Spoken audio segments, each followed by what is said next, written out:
G'day everyone, Kate from the Narrate team here. In the second part of Narrate's series, Our Father, Adam asks, what if hallowing God's name involves revisiting the question, who and what is my life about? Adam explores this question by starting a conversation about purpose in the context of the Lord's Prayer. So, you know how sometimes people will say something and at first glance you think nothing of it and life kind of moves forward, but it just kind of sticks with you? You know that? I'm sure you know that experience where at the time it was said, you didn't really think about it, but then days, maybe sometimes even weeks removed, you just can't move past it. And sometimes you can't move past it because you realize whoa, wait a minute. I have a friend who likes to say to people, am I being confronted right now? But you look back and you kind of go wait a minute. Was I being confronted in that moment? Or maybe there was something passive aggressive, maybe something toxic. Are you with me in that feeling? Sometimes, and I'm sure you've experienced this, sometimes someone says something and in your own narcissism, in the fast flow of life in that moment, you kind of keep going, and then you look back and you realize, wait a minute, they got vulnerable there for a second. There was something there. There's a lot behind that statement. And I was too quick to actually stop and park and pay attention and draw it out. You know that feeling? You walk away from lunch oh, geez, I didn't even think about that. I had that happen to me this week. I was hanging out with some friends, and of course I asked their permission to share this, because if I don't get better at doing that, I won't have any friends. So I asked their permission to anonymously share this, but I was hanging out with some friends about a week ago, and this very thing happened to me. A comment was made. I didn't think anything of it at the time. Life moved forward. And by the end of the day, and then the next day, and the next day, I just couldn't get past it. And this was one of those oh man, there was a lot there by way of vulnerability and life and pain and wanting to process something. And we just kind of kept talking about sports, that kind of a deal. And so by 3 or 4 days removed, I think it was 3 days removed, on Wednesday morning, I couldn't take it anymore. And I shot off a text and said, hey, I just want you to know, for what it's worth, I haven't been able to get past this thought, and so I'm doing my best to just pray that nothing toxic takes root and that God's grace and truth kind of drives the way you think about that. And it was one of those, they almost immediately texted back and said, yeah, thanks, it's been a hard week already. To which what I wanted to text back and say was, get into the Lord's Prayer. But I can't, because to say hey, don't forget my sermon last Sunday is really, really self-absorbed. So you can't do that. Or at least I don't want to be that guy. But that's what I wanted to say. So I said something kind of superficial or I guess sincere but trite. I wanted to say that because we started the series on the Lord's Prayer, or the Our Father, because I am just more and more convinced that if we'll understand the Lord's Prayer the way I think a Jewish culture would have, the way Jesus would have, even understanding engagement in prayer the way they did, then I think we'll begin to understand it becomes this incredible tool to help us get through life. You may have noticed that life has a way of beating you up. And to me, what the Lord's Prayer can help us with is we walk out of experiences like this, or maybe our quiet time tomorrow morning, or a particularly good conversation or date with our spouse, or a good interaction with our kid, and we have such a clear sense of who we want to be and how we want to treat people, and the type of spouse, and the type of parent, and the type of Christ follower, and we have this very clear, albeit narrow bandwidth that we want to walk in, and then life happens, and we get off a degree, and I don't know if this happens to you, but sometimes what happens to me, oftentimes what happens to me, and this is what I think the Lord's Prayer can help us with, is I get days removed or hours removed, and I don't even realize I've gotten off those couple degrees. And then you come back to church, or back to your solitude and silence, or back to another conversation with someone where you slow down enough and you start processing, and you're I'm such an idiot. I moved this direction again. Do you ever have that? That's what I think the Lord's Prayer can help us with. And then there's this whole idea of a supposed close God who wants to interact with us and has hope and peace and grace that he wants us to experience despite the circumstances. And you guys, I'm just convinced that if we'll tether ourselves to the Lord's Prayer and make it this almost song in the back of our head, and as we wake up in the morning, if we step into it, and then if a few hours later, by God's grace, or maybe some kind of timer, we're reminded of it as we head into a meeting mid-morning, and as we head off to lunch a little bit later, as we drive home, if we'll just kind of periodically step in and out of different little stanzas of this thing, I'm convinced, done throughout the day, maybe even several times a day, will not only help us with that, got off track because life beat me up, but also help us stay tethered to God intermittently at the very least. So if you weren't with us last week, we started this brand new series called the Our Father, and we started with the first part, and maybe we could just read that together. It's pretty complicated. Go ahead, next slide. Our Father in heaven. Now, probably many of us, we memorized that growing up, our Father who art in heaven. And last week we asked the question, where exactly does God do his art? Like, where is that place, right? And what we explored is in this, I don't know, I have to think maybe even Enlightenment kind of scientific era, which we think beautifully helps us understand God in the scriptures. But part of what has happened, maybe inadvertently, is we've moved God's location from here to somewhere way the heck out there, because the further that we can see into the cosmos and thus give kind of physical existence to space, the more, if we're not careful, we inadvertently go like, so God's way out there now. And we just keep pushing him further and further and further away. And last week, the conversation we had was in the Jewish mind, heaven's not a singular idea, it's a plural idea, and the first heaven is that space all around us. And so the conversation we had was, what changes in our problems, difficulties, challenges, worries, what happens on our drive home as we wake up in the morning, if we can just start with the thought of our Father always near us. And suddenly all the problems and all the issues and all the circumstances, we would just at the very least contrast them to this Father who says he's near. This week I want to continue that conversation into the second part, and it too is complicated. Maybe we could say this together too. Our Father who art in heaven, go ahead, next slide. Hallowed be your name. Now, hallowed, I think, is a little bit of a tricky word. It falls into the category of things that we know enough about to think we know what it means, but maybe it's just dangerous. We don't even really use the word hallow, save once a year when we Halloween, but we don't even know who she is. Right? So it's this complete, that is a bad one, wasn't it? It's this completely removed word. So this morning, I want to take about 20 minutes and suggest what I think hallowing means based upon my opinion, a lot of research. I'm indebted to Dallas Willard and N.T. Wright on this one, as usual. I just want to kind of put a thesis out in front of you, and then you can spend your week working on it, agreeing, disagreeing. I'm not trying to be right about everything, though I prefer it when I am. But we're just going to kind of start this conversation. Here's my thesis. Go ahead, next slide. What if hallowing God's name starts by revisiting the question, what is my life about? Excuse me. What if Jesus' intention is it not once a day or once a week or even once a day, but several times a day, you would bump into the question, what is my life about? And what would be the advantages of doing that? And what if it's not as religious as we might otherwise make it, but this kind of liturgical coming up against as we walk into a meeting, as we walk out of an interaction, as we head home for the day, hallowed be your name. Oh yeah, God, help me process once again and reassert and redecide, what is my life about? I don't know if you listened to the Entree Leadership podcast. It's become my very favorite. This last week, they released one from Dayton Moore, who is the general manager of the Kansas City Royals. Now, if you don't follow baseball, which is 97% of you, because you all like lacrosse, if that's where you're at, let me just kind of give a little bit of background to Dayton Moore, or the Kansas City Royals. The Kansas City Royals, for most of my lifetime, were the doormat of Major League Baseball. One of the worst organizations, or at least successful organizations in baseball, but it hasn't always been that way. In the 70s and 80s, they were one of the model organizations in baseball, so much so that in 1985, they won the World Series. Never mind that it was a bad call at first base that gave them the game victory in Game 6 over the St. Louis Cardinals, and if we had instant replay, the Cardinals would have won the World Series, but I'm not bitter about that. They won the World Series in 1985. From there, the culture and the economics of professional sports began to change.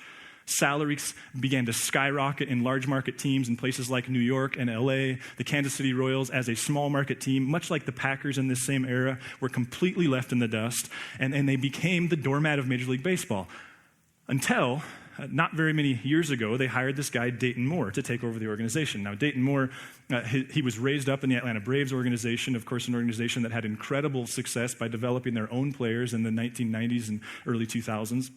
And when he took over the job, in almost no time, I think it's 4 years, was it his third year, I believe, the Kansas City Royals went to the World Series in 2014. 2015, they won the World Series, beating teams, many of whom had double, if not triple, their salary. And so in Entree Leadership, Ken Coleman, one of the best interviewers I've ever listened to, he asked him the obvious question, how did you change the culture? How did you shift the culture from a culture that really assumed losing? And it was the type of organization that you just waited until you were a free agent so that you could become a part of a better organization, to one that assumes now that they're going to be competitive. And his answer, at least part of it, I've listened to it multiple times. I even had to go back and kind of just capture it. I think I'm going to hang it in my boys' bathroom because I'm convinced it's so true, but that might be too much. I don't know. You can help me decide. He said this, and the quote is on the mind map, but it was something like this. He said, baseball is a game that beats you up. Much like life, he said, if you're going to win at the game, you have to manage failure. And he said, so therefore, if I had a strategy, that strategy was to identify the types of individuals who, when their head hits the pillow, have the ability to have perspective, be grateful, be positive, reflect on the right things. In fact, one of the things he said is, rarely in life does your head hit the pillow and you have this sense, almost everything went my way today. He said, that's baseball, that's life. And so we went about identifying business people and baseball players and coaches and field staff, everybody. We wanted people who understood the importance of positivity, encouragement. He even talks about body language, that he feels like it's really important that you have the kinds of people who, in the midst of profound disappointment, have the ability to not show it in their body language and thus pass it into the entire organization. And as he was saying that, I thought, this is, I think, the Our Father. And I guess my suggestion is, what if what Jesus is doing here, both as a whole and especially in the hallowing of his name, is this practice of going, okay, life almost never goes my way, so let me not determine my emotional state based upon that. Okay, what is my life about? See, what I love about it is it breaks success from the abstract and the overarching into the daily decisions, which is something we've explored often around here. All this reminds me of some recent research published by a guy named Tom Rath. If you're not familiar with Tom Rath, he was a longtime staffer for the Gallup organization, has written several books. StrengthsFinder 2.0 is his baby. He recently published a book called Fully Charged. And in that book, what led to that book was he asked the question, maybe the most asked question in the last 50 years, what makes happy people happy? Now, as a Christ follower, I'm going to go contentedness, gratitude. Happy to me is a target that we can never find. But he just wanted to know what makes people who have a sense of joy, peace, contentedness, what allows them to be that? And as he did research and dug into existing research, the opinion that he began to form, the professional informed opinion that he formed, was that people who, when their head hit the pillow, and it was interesting to me how similar their definitions were, or at least the matrix that they were using to gauge it, when their head hit the pillow, people who are contented, people who in his mind are fully charged, they've done three things in the given day. See, part of his research that's unique is he says, wait a minute, it's not about 10-year plans and 5-year plans. It's not about 20-year plans. It's not about these big abstract ideals. It's about decisions that are made every day, and when we make them, we're a different kind of person. He had three. It's a great book. You should read it. It's a better pamphlet, but it's still worth reading. The third one was this. He said, and this you'll go like, oh, that makes sense, that they make healthy mental and physical choices. And we all know, like, no one wants to go for a run, you're happier. So that's kind of like, okay, duh. Second one, we're going to talk about this in the anxiety series, deals with the volume of positive to negative interactions, and actually that a plethora of small ones are far more impactful than one big one in any given day. But the first one, now I don't know what his religious spiritual persuasion is. I don't know where he stands with Jesus, but this was fascinating to me. He says the single biggest determinant of a person's mental state when their head hits the pillow is what he calls meaning. Go ahead to that next slide. Doing something that benefits another person. And as a Christ follower, you kind of go like, oh, geez, wow, okay. What if hallowing, when done the way Jesus is talking about, if we buy that this prayer is something that we filter into and out of all day long and even cycle through a couple times, what if hallowing invites us to step into the question, okay, who's my life about? Is my life about me, or is it in fact about God? Like, what am I about? And what if suddenly that's not a one-time decision we make when we get baptized, or a once-a-week decision we make when we sit in church, or even once-a-day decision we make when we have our quiet time, all beneficial things, but things that are best accomplished when we experience them repeatedly throughout the day. Now back to this question of hallowing, because I could be avoiding the question. Hallowing, to be sure, is a very religious idea, and many of us, especially from our church backgrounds, we think of something very high and very holy, something very separate, and of course those things all have their place.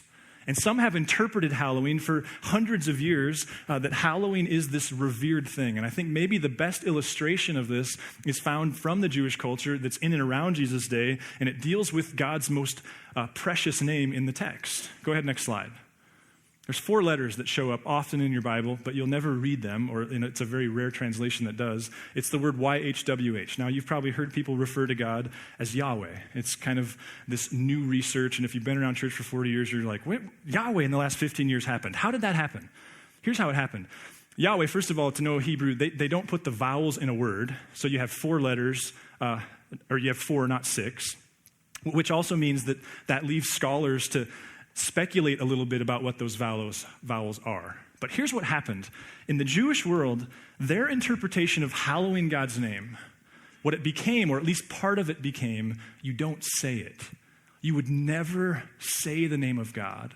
And so scribes and scholars and students in synagogue would be trained that when you're reading the book of Exodus and you come across the name, what we say Yahweh, when you come across those letters, don't say them. And in fact, what they began to start teaching one another was just substitute the word Lord, which is why, and I believe in almost every case, when you're reading your Bible and you read lowercase capital Lord, what you're getting is Yahweh. So when you go like, why is that never in my Bible? We always say it. That's why. Because what they did was they exchanged Yahweh for Lord, and in some cases then what began to happen was they would exchange it above Yahweh with the phrase Lord.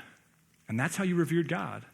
And that's why an honest scholar will tell you, we don't really even know how to pronounce Yahweh, because there's this silence over hundreds of years where nobody said it, so we can speculate, but we don't have great historical record of how we say this name. You may have even wondered, like, why do we never say Jehovah anymore? Well, the answer is in this same mystery. For a long time, scholars misunderstood the Y to be the equivalent of the English J. And so there was this great misunderstanding of what exactly is God's name. Some would argue Jehovah is really largely unfounded in the text. Now, I'm not a scholar on those things, but it raises this point. There was a culture that a man named Jesus stepped into that said to hallow God's name involves creating separateness and holiness, which while having a place, Jesus began to call them on it.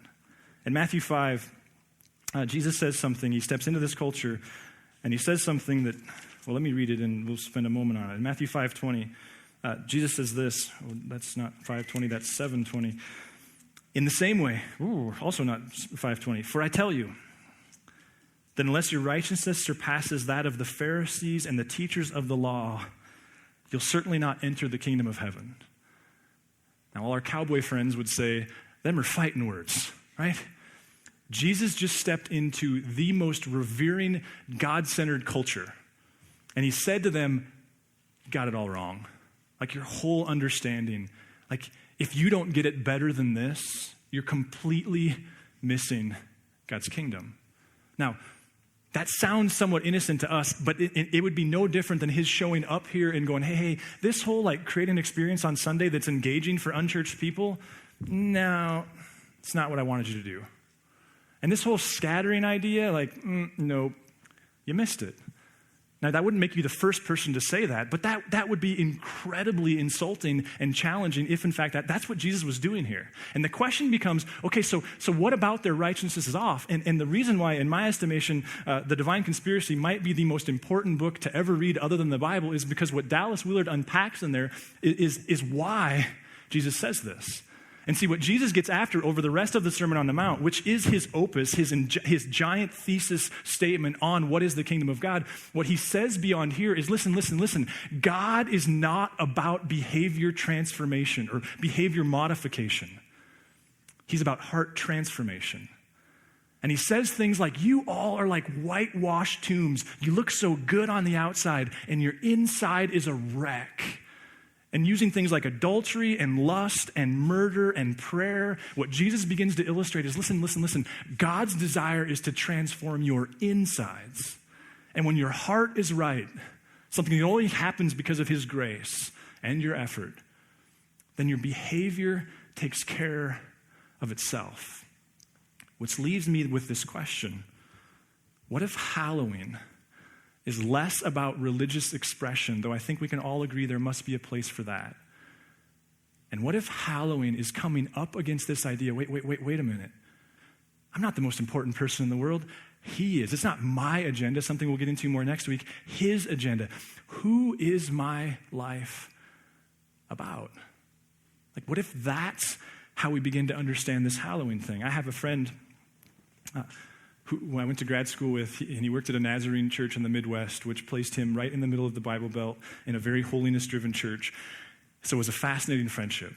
And one time, he came back for a semester having just taken a new job at a new Nazarene church, and he was flustered by a particular circumstance that unfolded, and what that involved was that he was in charge of picking the music, that would play before and after the service one particular Sunday night, and he picked Johnny Cash. And after the service, one of the kind of elder statesmen, I don't know if he was a literal elder or not, but he approached him, and he was not happy. And my friend was flustered because he said he wasn't happy because Johnny Cash wasn't appropriate in church, but what made that all the more emotionally complicated for him was he said this last summer, just a couple months ago, he asked my family and I to spend the afternoon on his boat on the lake, and all day long he played Johnny Cash. See, sometimes we have to pay our fee. What is hallowing? Is it this like, don't say the name? Or is it this like, what is your life all about? My friend Jim Darling and many of your friends, I knew several months ago that he was about to retire from about a 40-year career. And so I wanted to learn from him. And you do these same things. And so I emailed him and was like, dude, I need to buy you lunch. And I just want to see, as you reflect back on your career as a husband and a dad and a community member and a Christ follower, like what was helpful, what wasn't helpful, what did you do right, what did you do wrong? One of those kinds of conversations, kind of like, I thought I didn't have to do this till I was 40, those kinds of conversations. Sorry, that's a bad joke. Nobody? Anyway, so we sat down at the dive for lunch, and the thing I love about Jim is he's nerdy and studious, and he showed up with multiple pages of notes, and each was a new iteration of the other, and the latest was a mind map, a man after my own heart, and he had 6 points. The first one was this. Go ahead, next slide. He said, it was helpful to me when I was asking these questions, am I working for a cause or a mission I believe in and one consistent with my core values? Said the other thing that was helpful to me was this. Next slide. Am I making a difference? And he said, actually, the older I got into my career, the more I realized I didn't care to make a difference so much as I wanted to help other people fulfill their desire to make a difference. I'm going to skip 3, 4, and 5 because there's 52 Sundays in a year, and I've got a few years left, I think. And so we're going to go to number 6. Number 6, he said this. I try to remember who I'm representing. God and family. So I guess the question that I'm posing is, what if hallowing God's name involves going, wait a minute. Before I head into this meeting, before I wade into this conflict, before I make this decision, who is my life about? Is it about me, or is it about God? John Maxwell is quite a respected leader. Some of you may be familiar with him. I was listening recently to a podcast with John Maxwell, and he was asked about burnout. Now, I don't know about you, but when that phrase is used, like all my antennae go up because to me, it feels like this like contagious disease where I have all these friends that have experienced burnout, and I don't know if I'm burning out, but they're burning out, so I might be burning out, and like, what are the symptoms of burnout? And so there's this, like, when I hear the word, there's this like, I feel like it's this thief in the night kind of thing. I've had therapy sessions literally where my question was, I have all these friends burning out, I don't feel like I'm anywhere close to burning out, but I have anxiety that I might burn out, and I don't even know it. Can you relate? So I'm not trying to trivialize real burnout, but he was asked this question, something like, so why do people burn out? And he said something that was bold, if not overly simplistic, but makes a strong point. He said, I think people who burn out are driven by success. To which you go, huh. And the interview did the same thing and said, what do you mean? And he said, I think there's a glaring difference between success and significance. And I think people who are driven by significance, they find a way to maintain. And people driven by success, they tank. And so someone said, so then they asked, so what is the difference between success and significance? He said, I think success is about self. It's about ego. It's about you. I think significance is about others and what kind of contribution you're trying to make. See, the question I'm asking is, what if what hallowing helps us to do is to tick back into the significant stream and go, wait a minute, whatever accolades, whatever credibility, whatever friends, whatever happens because of this, that's all a benefit, but the point was to be true to what God is calling me to do. In his book on this idea, John Maxwell says this, go ahead to that next slide. He says, one of the rightful critiques of the follow your passion advice is that it presumes that you are the center of the world and pursuing your own joy is the objective of life. Those who make a profound difference, in contrast, begin by asking what they can give. Starting with this question allows you to direct your talents toward what matters most for others. Dallas Willard, in his Divine Conspiracy, in the opening chapter, I love the way he says it. He says, the great secret of the ordinary in the mundane is it's designed to be a receptacle of the divine. That the reason every man, woman, and child, no matter age, no matter gender, no matter continent, the reason we have this profound desire to do something extraordinary, something significant, to make a unique contribution somehow, some way, to not just be another one of those, he said, is the reason that is because you were made by God for that. And that, he says, is not pride. Pride is a preoccupation with self. That's a fine line. And maybe it's a line we only can find when we bump up often, frequently, repeatedly, even habitually to the question, oh yeah, the point of my life, God, is you. Your goodness, your glory. Like, this isn't about helping people understand how trustworthy and great I am. This is about people understanding how trustworthy and great you are. Like, the only hope I have is you. It's about being a signpost, but not the destination. You know, Jesus' public ministry was kicked off by his taking a trip to the river, which who wouldn't like their career to start with a trip to the river? And he went to the river to be baptized by his cousin John the Baptist. And John was quite reluctant to do so, but after much conversation, eventually acquiesced. And maybe in a way that we can appreciate after last week, that maybe to me felt a little, felt like a hyperbole before all this. As Jesus was coming up out of the water, the text says, and a voice came from heaven. Not from a megaphone, but from heaven. And it said, you are my son, whom I love. With you, I'm well pleased. N.T. Wright's paraphrase reads this way, you are my wonderful son, daughter. You make me very glad. What if our careers, our vocation, our parenting, our relationships, what if they were all predicated upon the acceptance, approval, and love of God? And we're not working for a divine Father who never quite gave us the affirmation we crave, but one who through the cross gave it.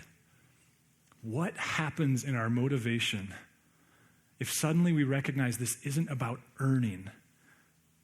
What happens if emotionally we can live in the place of says, I live for and represent the greatest being in the universe, and my only purpose is to point people back to him? What happens if tomorrow morning when your alarm clock goes off, you rather quickly get to, who is my life about? And as you wade into a conflict at 2:00, you come back to, who is my life about? And as you pull up to the curb at the end of the day, or you change but another diaper and he's still not home, who is my life about? Listen, I don't know what ideas about Jesus you had when you walked in the door.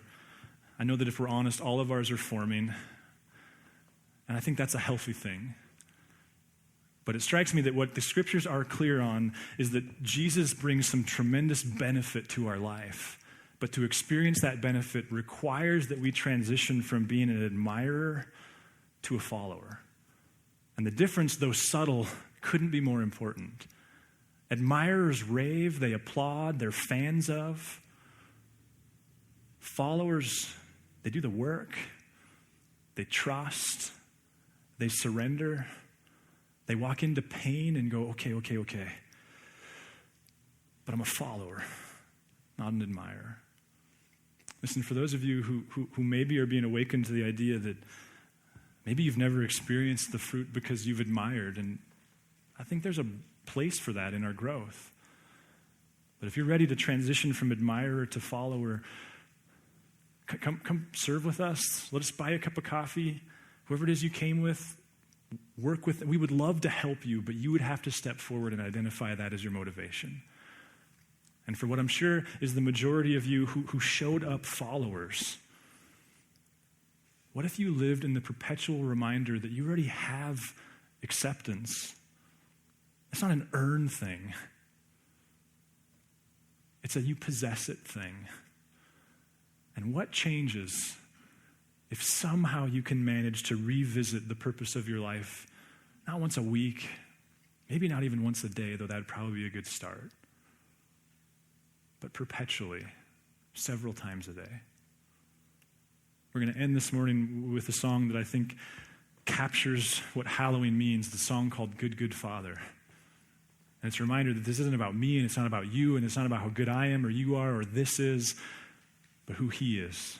So I'd like to pray, and the band's going to come up. God, we wouldn't be here if there wasn't a sincere desire to know you and follow you.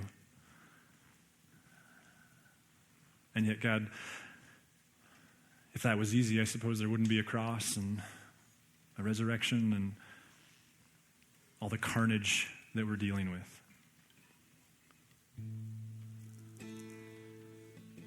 Jesus, it would be by grace that we would be perpetually reminded that the story is not about us. And so thank you for the gift of this prayer that helps us frame life in proper order, and not just frame it, but revisit it and have a device by which we can do that. God, whatever it is we're experiencing, whatever joy, whatever sorrow, whatever circumstance, would you nudge us into your prayer? As we walk into the office, the conflict, the home, the hospital, would the unspoken liturgy of our hearts be this prayer, and in doing, form this trusted, repeated connection with you.